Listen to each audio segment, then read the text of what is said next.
예수님이 걷는 구세주로서의 길이 하나님의 계획인 것이 틀림없는 사실이지만 하나님에게 이 계획하심이 그토록 필요했는지에 대한 물음에는 인간에게서 그 이유가 분명하게 드러납니다. 보아도 보지 못하고 들어도 깨닫지 못하는 무지함에 하나님은 얼마나 답답해 하셨을까? 죄인이 죄를 인정하지 않고 스스로 거룩하다고 여기는 그 교만함과 마음과 생각에 품는 악이 깨지지 않는 자만함을 보면서 그런데도 거룩한 아들 예수님을 죄인을 위한 구속의 죽음으로 내몰아야 하는 아버지 하나님의 그 가슴은 얼마나 아프셨을까? 어쩌면 십자가에 죽는 그 아들을 바라보며 가슴을 움켜쥐고 통곡하지 않았을까 하는 그런 마음입니다. 누구 때문이었는가라는 거죠. 예수님의 간절한 외침에도 자기 생각에 서럽혀 듣지 않으며 진리를 외쳐도 진리를 알고자 하지 않는 그런 사람들. 하나님의 나라를 말해도 땅의 것만 관심을 두는 사람들. 겉은 화려하고 그럴듯하게 꾸며진 신앙의 모습으로 사람들의 눈과 귀를 속이려 하지만 예수님을 속일 수는 없습니다. 예수님의 거룩한 외침에 거짓된 것들이 드러나고 감춘 것이 드러나니 회개하고 돌이키기보다는 예수님을 향해 오히려 돌을 던지는 유대교 지도자들. 이들의 악행은 언제쯤 멈추게 되는 걸까? 이들의 추함은 언제쯤 멈추게 되는 걸까? 자기 인생 문제를 해결해 줄 수 있을 것 같은 기대로 몰려드는 사람들. 자기 위치를 빼앗길 것 같은 위기감과 불안감으로 몰려드는 사람들. 자기 꿈과 소망을 이루어 줄 것 같아 예수님을 따랐던 수많은 사람들. 하지만 그들은 저마다의 이유로 예수님을 떠나버리고 여전히 예수님 주위에 남아있는 이들은 그 중에 예수님을 모욕하고 희롱하고 욕하고 때리고 분노하고 죽이지 못해 안달인 사람만 남아있습니다. 예수님에게 치료받고 건강하게 된 사람은 어디에 있는 겁니까? 예수님에게 죽음의 문제, 마음의 문제, 인생의 문제를 해결받은 사람들은 지금 어디에 있는 겁니까? 그토록 홀로 버려진 채 침묵하고 있는 우리의 구주 되신 예수님, 하나님의 아들 그리스도. 그분 홀로 지금 외롭게 수모와 희롱과 조롱을 받으며 있습니다. 그 예수님에게 은혜를 받은 그 수많은 사람 다 지금 어디에 있는 겁니까?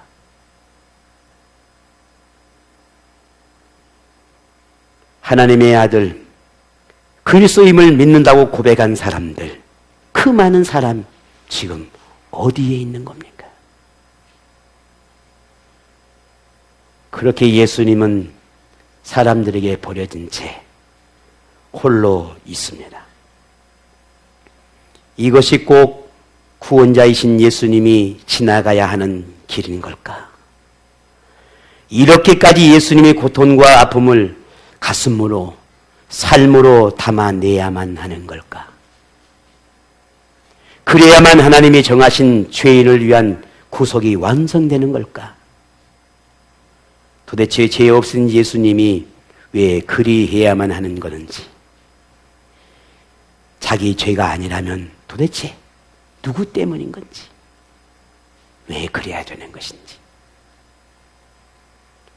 대제사장은 예수님이 하나님의 아들 그리스도라고 말한 것을 빌미로 신성 모독이란 제목으로 유대 총독 빌라도에게 끌고 가서 고발을 합니다.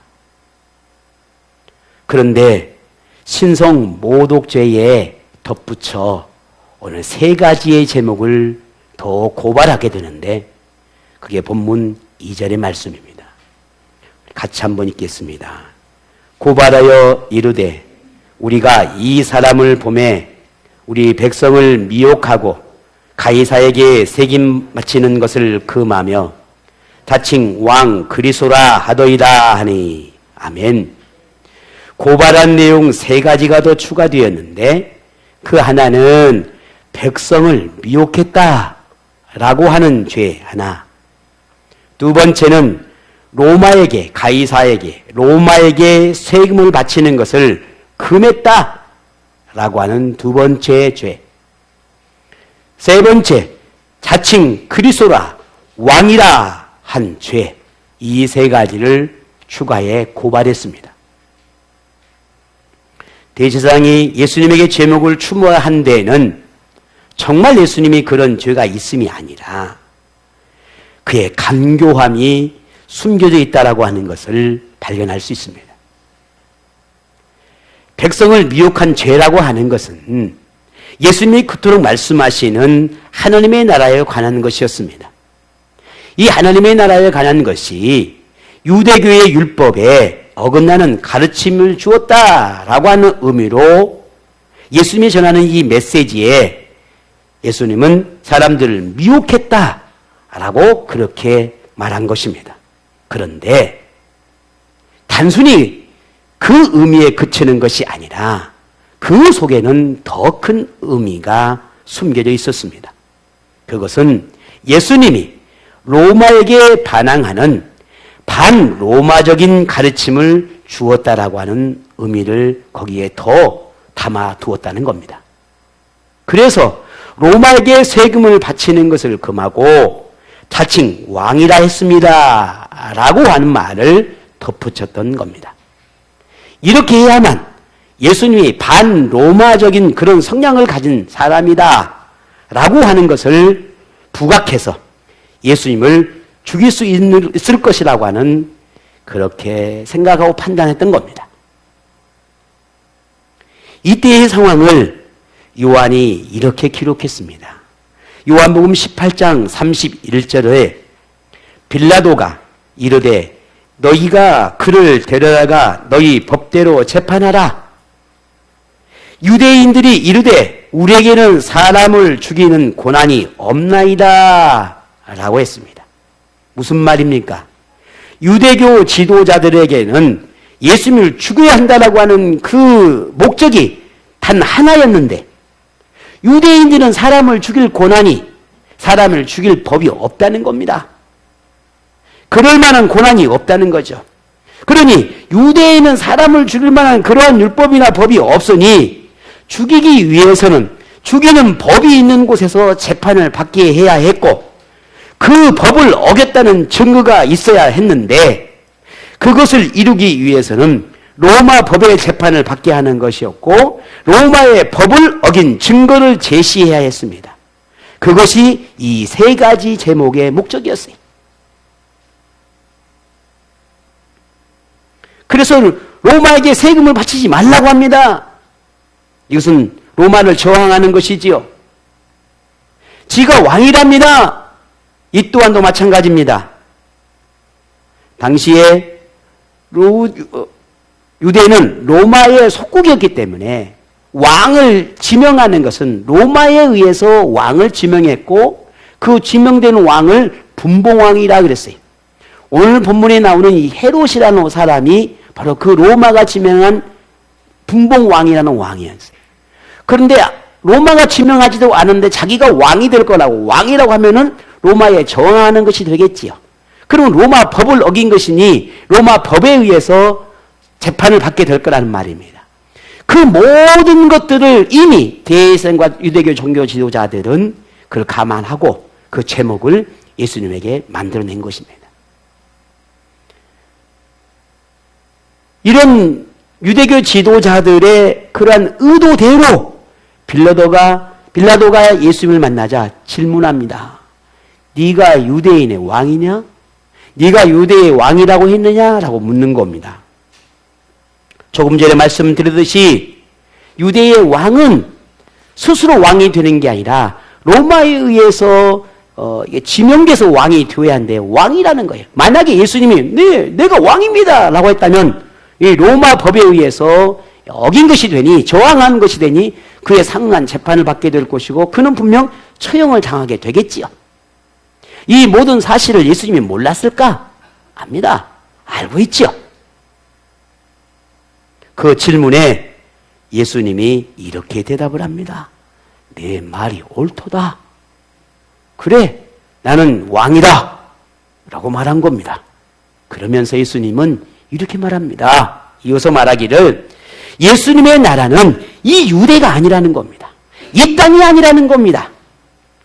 예수님이 왕인 나라, 예수님의 나라에서 왕이라는 것은 세상의 인공 같은 그런 의미의 왕이 아니라 그 나라 역시 이 땅의 나라와 같지 않다고 하십니다. 그리고는 예수님의 나라는 하나님의 나라이고 그 나라의 왕은 유대나 어느 한 민족의 나라가 아니라 인류의 왕, 만물을 다스리는 왕이다 라고 하는 의미로 말씀을 하십니다.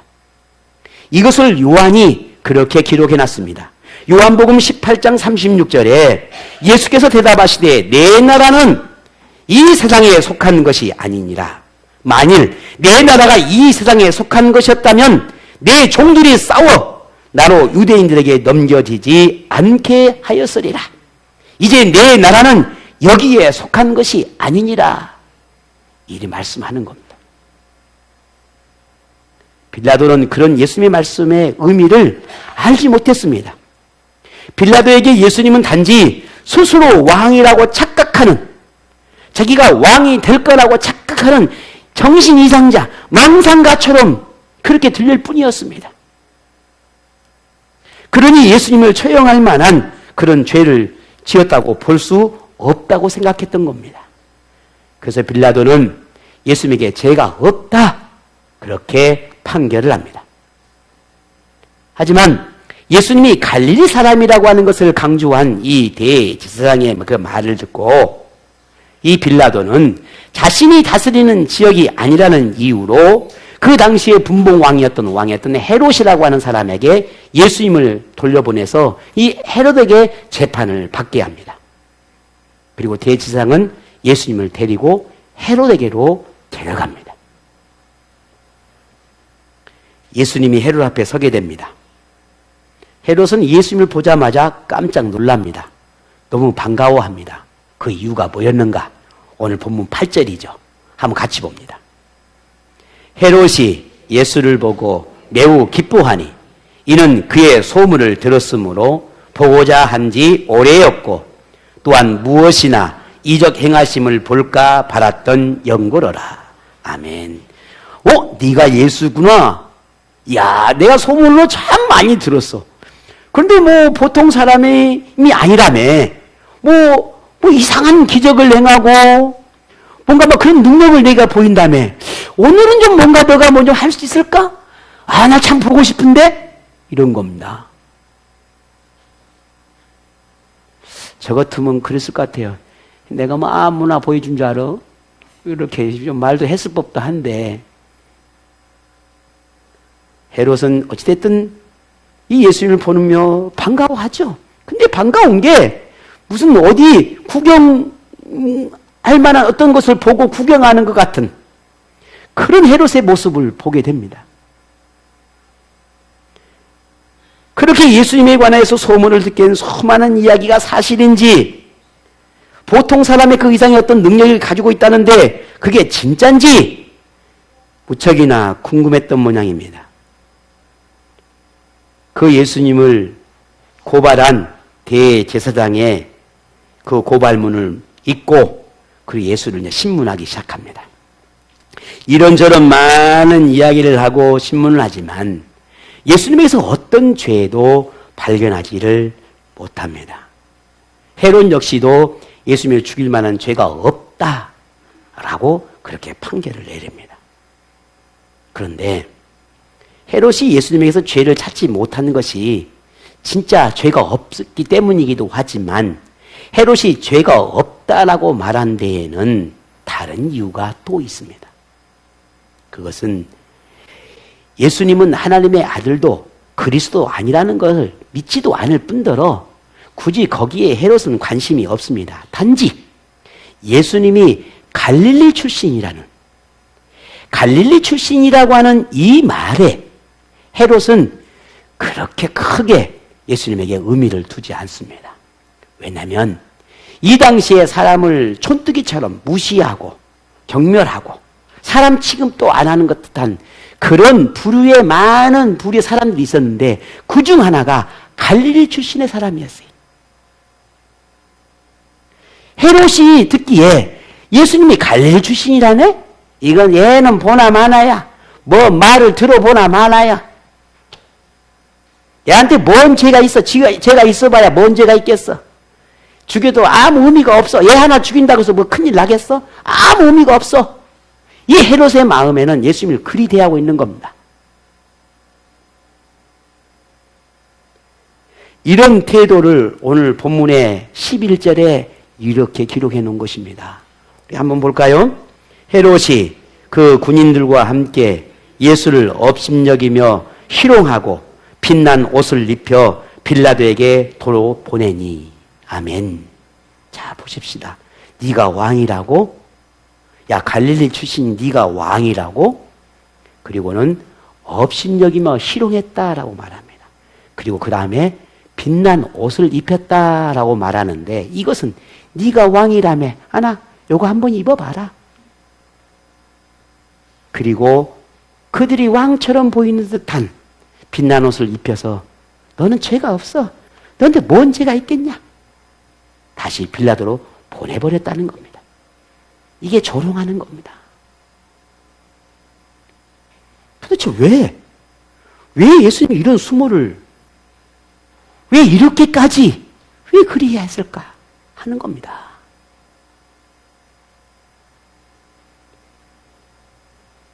예수님은 그들이 생각하는 왕이 분명 아닙니다. 어느 한 민족이나 나라의 왕도 아니죠. 예수님은 그 이상의 왕이니까요. 세상 어떤 왕보다 더 위대한 왕이고 예수님은 왕 중의 왕입니다. 우주 만물을 다스리는 진정 왕이고 이 땅의 유일한 왕입니다. 이것이 예수님이 자기를 왕이라 말씀하신 그 의미였습니다. 하지만 그들 누구도 예수님이 진정한 왕이라는 걸 알지 못했고 믿지 않았습니다. 그저 조롱하고 그 예수님의 아래 희롱하는 것이 그들 모두의 전부였습니다. 도대체 왜? 그들은 자기의 죄가 어떠한지를 알지 못합니다. 그들은 예수님을 죽여야 한다는 것 외에는 생각하지 않습니다. 그들은 예수님을 조롱하며 웃었고 그들은 예수님을 희롱하며 즐거워했습니다. 그들은 예수님을 때리고 욕하고 온갖 방법으로 수모를 주며 기뻐합니다. 심지어 이들의 장단에 춤추고 이들의 요구에 맞장구 치며 한통속이 된 헤롯과 빌라도를 가리켜 오늘 본문의 12절에 이렇게 말하지요. 같이 봅니다. 헤롯과 빌라도가 전에는 원수였으나 당일에 서로 친구가 되니라. 이게 이들의 모습입니다. 이게 하나님과 원수된 이들의 모습입니다. 이게 하나님을 버린 이들, 하나님을 인정하지 않는 이들의 행태입니다. 원수였던 그들이 예수님을 죽이기 위해서는 친구가 되는, 우리도 예수님, 하나님을 외면하면 세상과 친구가 됩니다. 하나님을 바르게 알지 못하고 믿음의 태도가 건강하지 못하면 예수님과 교회와 성도와 목회자를 비방하는 사람들과 친구가 됩니다. 진리를 분별하지 못하고 거짓된 복음을 가까이 하면 악한 영인 사탄이 좋아하는 것을 행하고 그와 똑같은 사람과 친구가 됩니다. 하나님의 말씀이 삶의 기준이 되지 못하고 사람의 말과 경험과 지식이 앞서면 사람이 친구가 됩니다. 이렇게 예수님과 말씀이 마음에 흐려지고 세상과 사람을 더 가까이 하고 그것을 따르면 결국 하나님과 원수가 되고 구원에서 멀어질 수밖에 없습니다. 우리에게 참 친구, 진정한 친구는 죄가 없으시고 거룩하신 예수님입니다. 우리를 선으로 인도하고 완전한 길로 이끄시는 분도 예수님입니다. 죄에서 멀어지고 구원을 바라볼 수 있는 것은 예수님을 가까이 하고 인생의 동반자로 삼는 것입니다. 그것이 오늘 우리가 유일한 길입니다. 여러분이 가장 가까이 하고 의지하고 찾고 만나야 할 그분, 그 대상이 바로 예수님입니다. 오늘 우리 다시 한번 생각해 보십시다. 예수님이 이토록 악으로 똘똘 뭉친 이들에게 수모를 겪어야 하는 이유가 도대체 무엇이겠냐는 거예요. 여러분은 알고 있습니까? 마치 구경꾼을 모아놓고 재롱을 부리게 하는 듯한 그런 수치와 경멸을 받아야 했던 그 이유를 여러분 알고 있느냐는 거죠. 죄를 찾지 않았으면 무죄로 판결하고 죄가 있다고 고발한 그들을 무고죄로 죄를 물어야 하는 것이 옳지 않겠습니까? 이게 세상의 법도 그렇잖아요. 그런데 오늘 성경은 그 어느 곳에도 그 어디도 그런 모습이 드러나지 않습니다. 오로지 예수님을 죽이는 데만, 죽여야 하는 것만, 예수님을 조롱하는 것에만 모든 사람들이 관심이 있을 뿐입니다.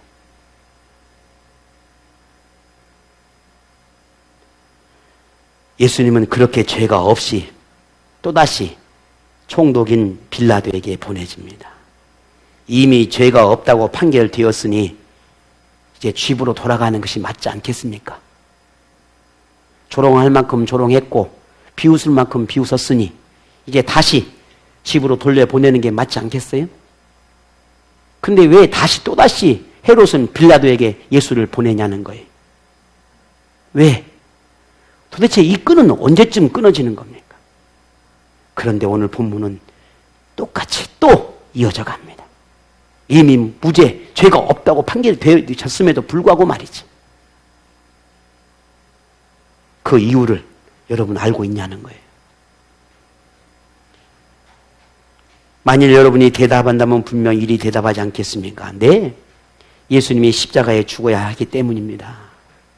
네, 예수님의 그 십자가의 죽음이 나의 죄 때문이라는 걸 그렇게 돌아가셔야만 했기 때문입니다. 라고 여러분은 말할 겁니다. 왜냐하면 성경이 그렇게 말하고 있고 우리는 또 교회에서 그렇게 배웠고 알고 있고 나 또한 우리도 믿는다라고 그렇게 말하고 그렇게 생각하고 있기 때문입니다. 그런데 저는 오늘 여러분에게 한 번 더 묻고 싶습니다. 이 진리를 여러분은 진심으로 믿고 있는가라는 거예요. 진심으로 믿는다면 오늘 우리 나 때문에 자기 때문이라는 걸 얼마나 마음 깊이 담고 되새기고 묵상하고 그 의미가 어떠한지를 얼마나 알고 있는가, 얼마나 가슴에 담고 살아가고 있는가 라고 하는 것을 우리 자신이 나에게 물어야 합니다. 2000년 전 예수님에게 일어난 그 수치위의 사건이, 조롱과 경멸과 희롱을 받았던 그 사건이, 모멸감을 느끼면서도 아무런 저항도 없이 허위 재판을 받아야 했던 그 사건이 나 때문이라고 하는 걸 얼마나 느끼고 고백하고 있는지 우리 자신에게 물어야 한다는 겁니다. 나는 얼마나 느끼고 있는가? 나는 그 사건이 내 가슴에 얼마나 담고 있는가? 나는 나 때문이라는 걸 얼마나 인지하고 믿고 있는가? 라고 하는 걸 우리 자신에게 물어보자는 겁니다. 내 이 믿음의 고백이 진심인지, 진짠지, 아니면 그래 해왔기 때문에, 그렇게 믿어왔기 때문에, 그리고 알고 있기 때문에 나는 믿는다고 늘 말하고 또 그걸 이미 오래전부터, 아니 내가 복중에서부터 이미 그렇게 들었기 때문에 나는 단 한 번도 의심해 본 적이 없고 단 한 번도 그에 대해서 깊이 생각해 본 적이 없다라고 이런 말하는지는 모릅니다. 그런데 그 믿음이, 그 고백이 진심인가 진짠가 라는 거예요. 우리 자신에게 물어봐야 합니다. 만일 여러분이 생각만 해도 끔찍한 이 일을 오늘 우리 때문에 예수님이 겪어했다는 것을 느끼고 믿는다면, 진심으로 믿는다면 그 사람은 그렇지 않은 사람과 전혀 다른 삶을 살고 있을 겁니다. 왜냐하면 야고보서 2장 14절에 내 형제들아, 만일 사람이 믿음이 있노라 하고 행함이 없으면 무슨 유익이 있으리요? 그 믿음이 능히 자기를 구원하겠느냐? 내가 믿음이 있다라고 말하는데 행함이 없는데 그 믿음이 있다라고 하는 그 믿음이 너를 구원할 수 있는 그 믿음이라 할 수 있겠느냐? 라고 묻고 있는 겁니다. 이 말씀을 알기 때문에 믿음대로 살고, 내 믿음이 비록 작은지, 내 믿음이 온전한지, 내 믿음이 어떤 믿음인지 모르나 분명한 것은 내 안에 예수가 있고 그 예수님이 나 때문에 돌아가셨다는 사실만큼이라도 그 사실만도 붙들고 내가 믿음으로 살아보려고 몸부림치는 사람, 어쩌면 그 믿음이 진짜가 아니겠습니까? 그냥 믿음이 있노라 하고 그저 아무렇게 사는 것과는 다르지 않아요.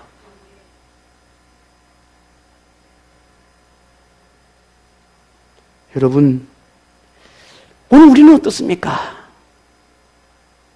믿음이 있노라고 말하고 나는 믿음이 좋다라고 생각하는 오늘 우리는 어떠냐는 거예요. 믿음이 부족하고 온전한 진리도 제대로 깨닫지 못하는 그들을 향해 손가락질하고 있는, 믿음이 좋다고 말하는 오늘 우리의 믿음은 어떻는지 우리는 생각해 봐야 합니다. 내 믿음이 진짜인지 생각해 봐야 한단 말입니다. 여러분은 예수님이 빌라도와 헤롯에게 불의한 재판을 받고 조롱과 희랑을 받으며 유대교 지도자들의 모함을 받아야 했던 것이 오늘 우리 자신 때문이 아니라 누군가 저 사람 때문에, 저 사람 저 악한 것 때문에, 저 추한 저 사람 때문에 죽은 거라고 생각하고 있지는 않는지,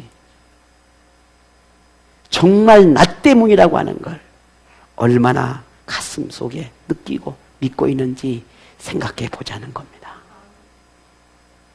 만일 오늘 우리가 그 믿음이 분명하고 그 믿음이 확실하다면 그 믿음은 오늘 여러분을 빛나게 할 것입니다. 예수님의 그 죽음을 가장 가치 있게 만드는 그 믿음입니다. 그 믿음이 사단의 유혹을 이기고 그 믿음이 육체의 법을 따르고자 하는 또 다른 나의 육적인 자아를 이기는 믿음이 됩니다. 진심으로 마음에 십자가를 담아 거짓과 유혹과 시험으로 가득한 이 험한 세상을 살아내고자 한다면 그 믿음이 진짜입니다. 그냥 내가 편리대로 안일하게 타성해져서 살아갈 수가 없는 겁니다. 그 믿음이 진짜라면 말이죠. 그런 나의 모습을 발견할 때 내가 영적인 삶을 살아가려고 구원의 감격을 다시 회복하려고 몸부림치는 겁니다. 그 사람 믿음이 진짜 믿음인 겁니다. 예수님이 여러분을 위해 겪어야 했던 모든 수모가 헛되지 않도록 더 믿음을 강하게 하십시오. 야고보서 1장 22절에 너희는 말씀을 행하는 자가 되고 듣기만 하여 자신을 속이는 자가 되지 말라 했습니다. 듣기만 하고 행하지 않는 것, 그럼에도 믿음이 있다라고 말하는 것, 그것은 자신을 속이는 것에 그치는 것이 아니라 하나님까지 속이는 것입니다. 그러지 말라는 겁니다. 이 말씀을 아는 사람은 신앙의 삶을 분명 다릅니다. 그 믿음의 분량이, 그 믿음이 크고 작음의 문제에 우리는 측량할 수가 없어요. 그 믿음을 어떻게 측량할 수 있습니까? 우리는 측량할 수 없습니다. 크다 작다 말할 수도 없습니다. 단 오늘 우리에게 하나님께 보여지는 나의 삶 속에서 믿음으로, 말씀으로, 하나님의 은혜로 살고자 하는 그 몸부림이 있다면 그 믿음이 진짜라는 거죠. 왜? 내 자신도 속이지 않고 하나님도 속이지 않고 싶어한 들은 말씀대로, 배운 말씀대로, 깨닫는 말씀대로, 내가 알고 있는 말씀대로, 성경에서 주는 말씀대로 살고자 하는 겁니다. 그게 진짜 믿음이라는 거예요. 믿음의 위대함은 실패가 없는 믿음이 아니라 실패에도 믿음의 자리로 되돌아가는 겁니다. 이게 믿음의 위대함이에요. 이 땅에 위대한, 아무리 위대한 믿음의 사람도 실패하지 않는 사람 단 한 사람도 없습니다. 그럼에도 불구하고 왜 그들을 믿음의 위대한 사람이라고 말하는가? 그들이 믿음으로 돌아가기 때문인 겁니다. 그래서 위대하다고 말하는 겁니다. 믿음의 아름다움은 부끄러움이 없는 믿음이 아니라 그 믿음을 붙들고 살아가는 삶 가운데 상처를 받고 수많은 아픔을 경험하고 넘어짐과 쓰러짐 속에서도 그것이 회복되어지고 치료되어지며 그 흔적을 남긴, 그 흔적을 가진 믿음이 진짜 아름다운 믿음인 것입니다. 여러분, 믿음이 없다, 믿음이 있다 하지만 쓰러지고 넘어진다, 여러분 너무 괴로워하지 마세요. 너무 아파하지 마세요. 여러분이 그 믿음, 그 작은 믿음일지라도 하나님께로 돌아가려 하십시오. 하나님께로 자꾸만 돌아가려 하십시오. 그 믿음이 진짜 믿음입니다. 하나님을 붙들려 하십시오. 그 아픔을 싸매십시오. 그 상처를 주님의 은혜로 감싸십시오. 그 믿음이 진짜입니다. 믿음의 승리는 우리 자신이 강하기 때문이 아니라 예수님의 십자가의 죽음의 그 의미를 믿기에 예수님 곁에 머무고 싶어하는 그 믿음 때문인 겁니다. 그래서 우리는 승리할 수 있는 겁니다. 예수님을 만난 첫사랑이 오랜 시간에도 변하지 않는 것은 단순히 우리가 믿는, 내가 믿는 그 믿음을 넘어서 예수님의 사랑을 믿는 그 믿음을 지키기 위한 영적인 몸부림 때문인 것입니다. 그 몸부림이 그 첫사랑의 은혜를 10년, 20년, 평생을 지켜가는 것입니다. 예수님을 향한 희생과 사랑의 수고를 아끼지 않는 삶을 살고자 하는 것은 예수님이 베푸신 사랑과 은혜를 잊지 않고 빚진 자의 마음으로 사는 그 열망 때문인 것입니다. 나약한 믿음, 적은 믿음, 보잘것없어 보이는 믿음, 그 믿음이 어떤 믿음일까요? 우리가 생각하는 그런 믿음일까요? 예수님이 생각하는 보잘것없는 믿음일까요? 아닙니다. 예수님의 가르침을 따르며 순종하는 삶을 살고자 하는 것은 자기 때문에, 나 때문에 겪어야 했던 그 예수님의 수치를 알고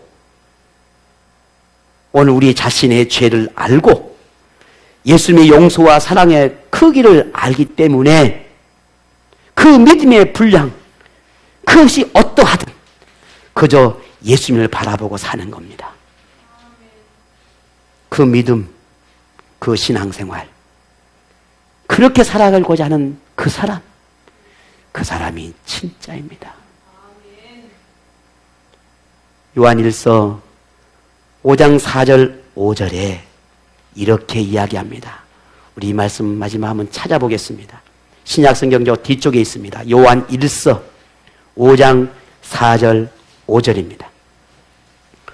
오늘 이 말씀이 나 때문에 순환과 수모를 당하셨던 그 예수님을 생각한, 그리고 그 마음을 담아서 오늘 이 말씀이 여러분의 삶을 살아내는 용기가 되기를 원합니다. 오늘 함께 말씀 같이 나누겠습니다. 요한일서 5장 4절 5절입니다. 같이 봅니다. 무릇 하나님께로부터 난 자마다 세상을 이기느니라. 세상을 이기는 승리는 이것이니 우리의 믿음이라. 예수께서 하나님의 아들이심을 믿는 자가 아니면 세상을 이기는 자가 누구냐? 아멘. 나 때문에 수모를 당하시고, 나 때문에 모욕을 받으시고, 나 때문에 견디고 참으시고, 나 때문에 그 험한 길을 가셨음을 믿는 사람, 그 사실을 아는 사람은 세상을 이긴다 했습니다. 그것이 믿음이라 했습니다. 오늘 여러분, 우리는 믿음의 분량, 믿음의 크기를 측량할 수는 없습니다. 하지만 이 사실을 여러분 믿으십니까? 이 사실을 여러분이 믿는다면 여러분의 믿음은 진짜입니다. 그러나 여러분의 한 주간의 삶 속에서, 여러분의 살아내는 그 삶 속에서 그 믿음으로 승리하십시오. 그 믿음이 진짜입니다. 입으로 고백하는 믿음을 넘어 삶으로 드러나는 믿음 되시기를 바랍니다. 오늘 이 믿음이 여러분의 임하기를 축복합니다. 예수님의 순한 이유를 알고, 그 고통의 이유를 알고, 그 아픔이 오늘 우리 자신, 나 때문이라고 하는 것을 알고 더욱 아름다운 믿음으로 더 아름다운 믿음의 삶을 살아내는, 그렇게 결단하고 또 오늘 시간 다짐하는 여러분 모두에게 구원이 임하는 복이 임하기를 축복합니다.